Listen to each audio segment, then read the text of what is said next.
Hello everyone, welcome to pen paper and code. आज का हमारा LeetCode problem 1743 restore the array from adjacent pairs.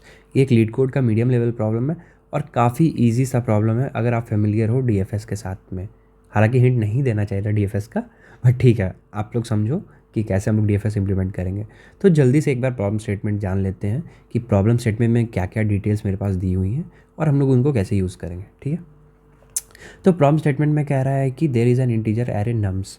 ठीक है, आपके पास कोई इंटीजर एरे है नम्स बोल के। ठीक है, ये आपके पास दी हुई थी, पर ठीक है, इसके वैल्यूज़ जो जो थे आप उनको उसको आप भूल चुके हो। ठीक है, आपको पता नहीं है क्या, बस आपको पता है कि एक नम्स एरे हुआ करता था आपके पास में।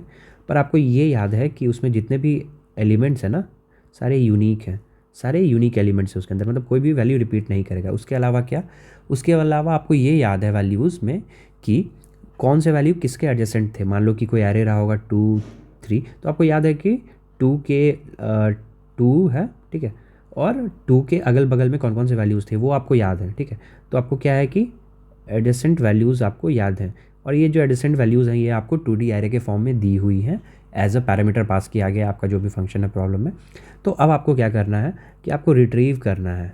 आपको क्या करना है, रिट्रीव करना है ओरिजिनल एरे को। ठीक है, एक केस और ध्यान रखना इसमें कि बहुत सारे आंसर्स हो सकते हैं कि पॉसिबल हो, तो आपको किसी एक सॉल्यूशन को आपको रिटर्न कर देना है। आपको चिंता नहीं करना है कि ऑर्डर क्या होगा। अच्छा, ठीक है, तो इसमें प्रॉब्लम ये है कि आपके पास एडजेसेंट वैल्यूज़ हैं और वो यूनिक एलिमेंट्स है, पर आपको उसका ऑर्डर याद नहीं है। ठीक है, कौन सा वैल्यू किसके पहले आएगा। मान लो आपको दिया हुआ है कि 3 और 2 एडजेसेंट है, 2 और 1 एडजेसेंट है, 5 और 6 एडजेसेंट है, ऐसे करके आपको वैल्यूज़ दी हुई है।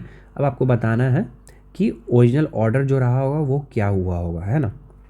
चलो, तो इसके लिए हम लोग क्या करेंगे कि एक ग्राफ को यूज़ करेंगे। ठीक है, ठीक है, उस ग्राफ को यूज़ करेंगे, हम लोग एक ऑर्डर निकालने का कोशिश करेंगे और फिर वैल्यूज़ जो भी बन के आएंगे उसको रिटर्न कर देंगे।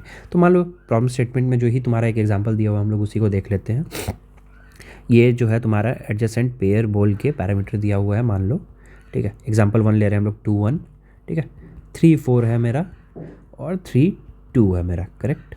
तो ये क्या बोल रहा है, 2 और 1 एडजेसेंट है, 3 और 4 एडजेसेंट है, और 3 और 2 एडजेसेंट है। तो देखते हैं, 2 और 1 मान लो मेरा एक एडजेसेंट थे, 3 और 4 मेरा एडजेसेंट था, और क्या कह रहा है 3 और 2 एडजेसेंट है, मतलब कि ये दोनों कनेक्टेड है। अच्छा, एक चीज़ ध्यान देना, जो भी एडजेसेंट है इसको हम लोग क्या मान सकते हैं, एक एज मान सकते हैं ना। मतलब एक एज है मेरा ये, एक और एज है मेरा ये, एक और एज मेरा ये है, तो 3 एजेस हैं। ठीक है, तो 3 एजेस थे, हमने उन्हें ज्वाइन कर लिया। ठीक है, अच्छा, तो ये मेरा ऑर्डर तो निकल के आ गया, बट स्टार्ट कहाँ से करें। ठीक है, मतलब मेरा पहला जो ये वैल्यू एरे रहा होगा मान लो, तो इसका स्टार्टिंग वैल्यू क्या रहा होगा। दो पॉसिबल हो सकता है ना, या तो 1 से स्टार्ट होगा या तो मेरा स्टार्ट होगा किससे, 4 से। ऐसा क्यों, ऐसा इसलिए क्योंकि इसमें देखोगे तुम एक ही एज है, इसमें एक ही एज है, मतलब ये लीफ नोड्स जो भी हैं उनका एक एज है। ठीक है, और बाकी के जो भी इंटरमीडिएट्स नोड हैं उनके पास हमेशा 2 एज होगा। मतलब ये लोग ये वाले वैल्यूज़, मतलब इस कॉर्नर वाले या इस कॉर्नर वाले वैल्यूज़ नहीं हो सकते, ये कहीं बीच में एग्जिस्ट करते होंगे, करेक्ट। तो अब ये तुम्हारे ऊपर है, तुम स्टार्ट किधर से करते हो। मान लो अगर हम 1 से स्टार्ट करें तो मेरा एरे कैसा बनेगा, 1 बन गया। ठीक है, उसके बाद क्या आएगा 2। ठीक है, उसके बाद क्या आएगा 3। ठीक है, उसके बाद आएगा मेरा 4। तो एक पॉसिबल आंसर मेरा ये हो सकता था, अदरवाइज़ दूसरा आंसर क्या हो सकता था, मान लो हम लोग 4 से शुरू करते तो 4, उसके बाद आएगा मेरा 3, उसके बाद आएगा 2, उसके बाद आएगा मेरा 1। तो कोई भी एक आंसर तुम रिटर्न कर दो, तुम्हारे ऊपर है। I hope problem statement clear हो गया होगा। एक इंटरेस्टिंग फैक्ट यहाँ पे ये देख सकते हो तुम। ठीक है, क्योंकि यहाँ पे नंबर ऑफ़ एजेस क्या है तुम्हारे, मान लो 1 2 3, तो जो भी तुम्हारे, अभी तो हमको ये नहीं पता है ना कि नंबर ऑफ़ एलिमेंट्स कितने होंगे इस एरे में, तो वो तुम पता लगा सकते हो। मान लो n मेरा नंबर ऑफ़ एलिमेंट्स है यहाँ पे। ठीक है, n जब भी होगा e+1 होगा यहाँ पे, क्यों, क्योंकि हमको पता है यहाँ पे कि जितने सारे वैल्यूज़ दिए हुए होंगे इसके अंदर में सारे आपस में कनेक्टेड हैं। ठीक है, तो जो भी मेरा यहाँ पे जितने भी एज थे, मान लो यहाँ पे 1 2 और 3 था, तो नंबर ऑफ़ नोड्स हमेशा क्या होंगे, n+1। ठीक है, ये एक चीज़ ध्यान रखना, एक पॉइंट तुम नोट कर सकते हो यहाँ पे, क्यों, क्योंकि सारे नोड्स कनेक्टेड थे।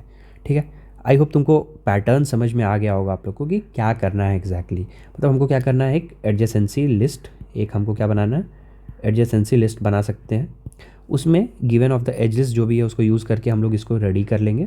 ठीक है, और नेक्स्ट फिर क्या करेंगे, उसको फिर पता करेंगे कि हमको कौन सा वैल्यू फर्स्ट आ रहा है उसको लेना है। फर्स्ट आने के लिए क्या कंडीशन है कि उससे कनेक्टेड जितने भी एज होंगे उनका काउंट क्या होगा, 1। ठीक है, उसका काउंट क्या होगा, 1। अगर वो वैल्यू मिला तो वहाँ से आइटरेट करो, फिर इसमें तुम क्या करो, DFS लगा दो, ठीक है। DFS लगा के तुम जो ओरिजिनल जो ये नम्स वाला एरे था तुम उसको रिक्रिएट कर सकते हो, करेक्ट।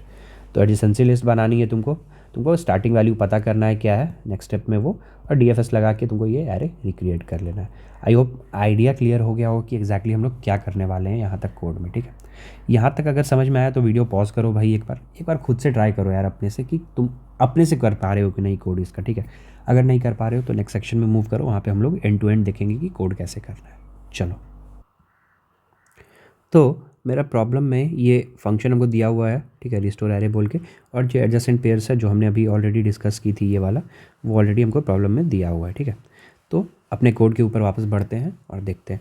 अच्छा, अभी हम लोग जस्ट डिस्कस कर चुके हैं ना कि अगर मेरा नंबर ऑफ़ एलिमेंट्स एजेस जो भी है वो ई है, तो नंबर ऑफ़ एलिमेंट्स क्या होंगे मेरे आंसर वाले एरे में, वो होगा E+1, करेक्ट।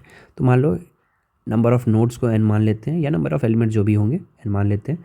तो मेरा जो भी एडजेसेंट पेयर्स दिया हुआ है उसका साइज़ जो भी है, ठीक है, मतलब जितने एजेस हैं उसका +1 करेंगे तो ये मेरा नंबर ऑफ़ नोड दे देगा, करेक्ट। इसके अलावा एक अपना बना लेते हैं वेक्टर इंट नम्स बोल के, जिसको हम लोग रिक्रिएट करने वाले हैं ये ओरिजिनल आंसर वाले एरे को, ठीक है।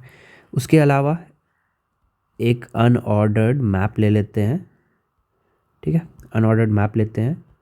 इसमें इंट वेक्टर ऑफ इंट मेरा, ठीक है, उसका नाम दे देते हैं GR। ये क्या है, ये मेरा एडजेसेंसी लिस्ट का काम करेगा। आपको याद होगा कि जनरली हम लोग वेक्टर ऑफ वेक्टर्स लेते थे, करेक्ट। बट चूंकि यहाँ पे हमको पता नहीं है कि ये वाला जो एरे था इसके अंदर क्या क्या वैल्यूज़ थे, ये ऐसा तो नहीं है ना 0 से लेके n-1 तक वैल्यूज़ था रहा होगा, नहीं, करेक्ट। हमको पता नहीं है कि वो वैल्यूज़ क्या है, तो इसके लिए हमको मैप लेने का ज़रूरत पड़ा, अनऑर्डर्ड मैप लेने का यही यूज़ था यहाँ पे, क्योंकि हमको वैल्यूज़ पता नहीं है, ठीक है। और ये बाकी वेक्टर किस लिए है, तो इससे कनेक्टेड, ये पर्टिकुलर वैल्यू से कनेक्टेड जो भी वैल्यूज़ होंगे उसको हम वेक्टर में स्टोर करेंगे, ठीक है। अच्छा, DFS करते हुए हमको विजिटेड भी पता रहना चाहिए ना कि कौन कौन से नोड्स विजिटेड हैं, तो उसके लिए एक और मैप बना लेते हैं, इंट करके बूल बना लो या इंट बना लो, कुछ भी बना लो, और इसको एक विजिटेड नाम से एक और बना लेते हैं, ठीक है। चलो, ये 2 क्रिएट हो गया मेरा। अब जो भी है इसके अंदर आइटरेट करते हैं और ये अपनी लिस्ट को रेडी करते हैं क्या। चलो, तो फॉर ऑटो %x, ठीक है, इन GR, ठीक है।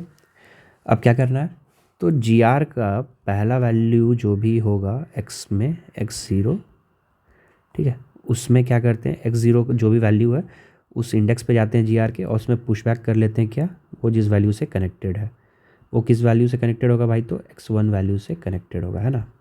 सिमिलरली GR x1 में जाके, ठीक है, हम लोग क्या करते हैं, पुश बैक कर लेते हैं x0 को, ठीक है। चलो, अच्छा, तुम्हारे लिए एक यहाँ पे होमवर्क है या क्वेरी है, तुम यहाँ पे ये बताओ हमको कि ये कर रहे हैं तो ये कौन सा ग्राफ बना रहा है, डायरेक्टेड बना रहा है या अनडायरेक्टेड बना रहा है, ठीक है, कौन सा ग्राफ है ये आपको बताना है, और रीज़न भी आप मेंशन करो कि कौन सा ग्राफ बन रहा है, ठीक है। चलो, उसके अलावा बढ़ते हैं। तो यहाँ से मेरा ये जो भी ग्राफ था GR मेरा बन के ये रेडी हो चुका है, ठीक है। अब हमको पता करना है नेक्स्ट स्टेप में, क्या पता करना था कि स्टार्ट पोजीशन क्या है मेरा, करेक्ट। तो स्टार्ट पता करने के लिए क्या करते हैं, एक वैल्यू मान लो बना लेते हैं स्टार्ट बोलकर, और कुछ वैल्यू से इनिशियलाइज़ कर लेते हैं, या गार्बेज भी रख सकते हो, तुम्हारे ऊपर है, ठीक है। अब इस ग्राफ में तुम एक बार आइटरेट करो, ठीक है, और देखो, क्या देखोगे कि किसका साइज़ जो है, ठीक है, 1 है, ठीक है। कौन सा ऐसा लिस्ट एरे जो बन रहा है ये मेरा, इसका किसका साइज़ 1 है, तो वो मेरा क्या होगा, वो मेरा हो जाएगा वो स्टार्टिंग वैल्यू, ठीक है। तो इफ़ x.second, x.second किसको रेफ़र कर रहा है, उस पर्टिकुलर लिस्ट को, ठीक है, उस पर्टिकुलर वेक्टर को रिप्रेजेंट कर रहा है। तो x.second का साइज़, उस कोई भी वेक्टर का साइज़ अगर मेरा 1 है, करेक्ट, अगर 1 है तो स्टार्ट करवा लो इनिशियलाइज उसके फर्स्ट वैल्यू से, x.first से, करेक्ट। उसके अलावा वहीं पे तुम चाहो तो रुक सकते हो, तो ब्रेक स्टेटमेंट दे लो, नहीं चाहोगे तो पूरा लिस्ट तुमको आइटरेट करना पड़ेगा, इसका कोई मतलब नहीं बनता है हालांकि, ठीक है। चलो, ये कंप्लीट हो गया मेरा। अब क्या करेंगे, जब ये मेरा रेडी हो गया तो एक अपना DFS फंक्शन बना लेते हैं, उसमें हम लोग कॉल कर लेंगे, ठीक है, और उसमें ये सारे वैल्यूज़ को पास कर लेंगे। स्टार्ट पास कर सकते हैं हम लोग, ग्राफ पास कर सकते हैं जो भी बनाए थे, एक विजिटेड वाला एरे जो क्रिएट किए वो बना दो, और एक मेरा आंसर नहीं लिए थे ना, इस बार क्या लिए थे उसको हम लोग, नम्स लिए थे शायद, ठीक है। तो हम लोग क्या करते हैं वहाँ पे नम्स को पास कर लेते हैं, ठीक है। चलो, और फाइनली हम लोग क्या करते हैं कि जो भी आंसर बन के आया होगा उसमें हम लोग नम्स को रिटर्न करवा लेंगे, है ना। चलो, तो ये वाला मेरा कोड यहाँ पे बन के रेडी है। चलो ठीक है, अब नेक्स्ट क्या करते हैं भाई, तो ये DFS कॉल करना है, इसको जल्दी से हम लोग कॉल कर, तो वॉइड करवा लेते हैं DFS को अपने, DFS इसमें क्या पास करते हैं, स्टार्ट S ले लेते हैं, एक स्टार्ट हो गया मेरा। नेक्स्ट क्या है, एक अनऑर्डर्ड मैप होगा, इंट और वेक्टर इंट टाइप का, है ना। तो नाम GR दे लेते हैं वापस से। उसके अलावा क्या है, एक विजिटेड वाला हम लोग पास किए थे, उसको बनाना पड़ेगा। तो एक और फिर से अनऑर्डर्ड मैप इंट और बुल टाइप का, करेक्ट, जिसका नाम क्या है, जिसका नाम है विजिटेड, है ना। उसके अलावा एक मेरा आंसर रखने के लिए नम्स वाला वैल्यू, तो वेक्टर इंट नम्स, करेक्ट। चलो हो गया। अब कोड लिखना शुरू करते हैं इसके लिए। अगर हम लोग किसी S पे पहुँचे जो ऑलरेडी विजिटेड है, मतलब विजिटेड ऑफ S क्या है मेरा, ऑलरेडी ट्रू है, तो उस केस में क्या करेंगे हम लोग, रिटर्न कर जाएंगे चुपचाप से। अदरवाइज़ क्या करते हैं, विजिटेड ऑफ S को क्या बना लेंगे, ट्रू, ठीक है। और जो भी मेरा नम्स वाला वैल्यू है, ठीक है, नम्स का जो भी मेरा वैल्यू है उसमें पुश बैक कर लेंगे इस S को, करेक्ट। ये मेरा बन के रेडी हो गया। और नेक्स्ट के क्या करेंगे कि नेक्स्ट वैल्यू पे हम लोग आइट्रेट कर जाएंगे, तो उसके लिए कॉल कर लेते हैं फॉर लूप से, फॉर ऑटो m%x इन किसमें भाई, तो GR ऑफ S, तो इस लिस्ट में GR ऑफ S में जो भी है, तो नेक्स्ट वैल्यू पे जाओ और फिर से वहाँ पे DFS कॉल कर लो और सिमिलरली S पास करो, ठीक है, GR पास करो, ठीक है, विजिटेड पास करो और मेरा क्या पास करो, नम्स को, करेक्ट, नम्स को पास करवा लो, ठीक है। और इस DFS को बंद कर लो, ठीक है। और ये इतना छोटा सा DFS फंक्शन है मेरा, वो रेडी हो गया, ठीक है। अच्छा, अब नेक्स्ट क्या करते हैं कि जल्दी से इस पूरे कोड की टाइम और स्पेस कॉम्प्लेक्सिटी हम लोग देखते हैं, ठीक है। टाइम कॉम्प्लेक्सिटी और मेरा दूसरा क्या है भाई, स्पेस कॉम्प्लेक्सिटी क्या आएगी पूरे कोड की। पहले कौन सा करें, टाइम कॉम्प्लेक्सिटी देखते हैं, ठीक है। चलो, तो यहाँ पे आए ये मेरा कांस्टेंट टाइम में ये सब एग्जीक्यूट हो रहा होगा, करेक्ट, ये ऑर्डर ऑफ 1 ले रहा होगा। अच्छा, इस फॉर लूप में आओ, तो ये फॉर लूप कितनी बार चलेगा, जितने तुम्हारे नंबर ऑफ़ एजेस हैं, करेक्ट, जितने भी नंबर ऑफ़ एजेस थे उतनी बार चलेगा।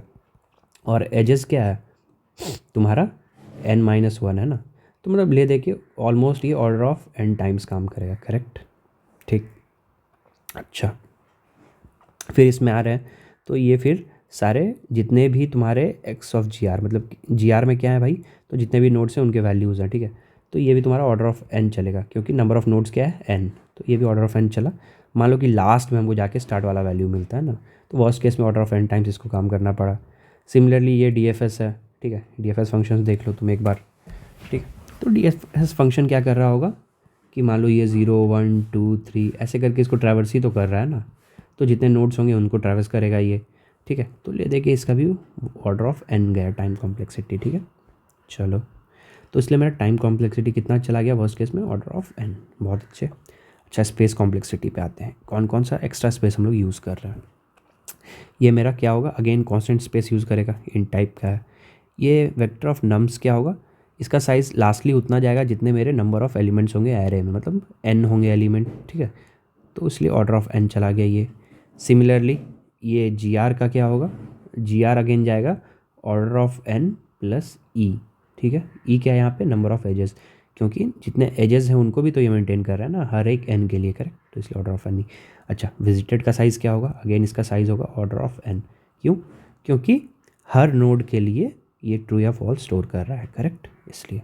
अच्छा, और यहाँ पे कोई एक्स्ट्रा स्पेस तो है नहीं, ये ऑर्डर ऑफ 1 अगेन यूज़ कर रहा है, करेक्ट। तो और कुछ स्पेस हम लोग यूज़ कर रहे हैं, नहीं नहीं नहीं नहीं, तो इसलिए इसका वर्स्ट केस में ऑर्डर ऑफ n स्पेस जा रहा है, करेक्ट। चलो, आई होप ये चीज़ क्लियर हो गई होगी तुम्हें। अगर वीडियो पसंद आया तो लाइक करना, अगर कोई भी अभी भी क्वेरीज हैं तुम कमेंट सेक्शन में पोस्ट करो। चलो मिलते हैं नेक्स्ट वीडियो में, बाय।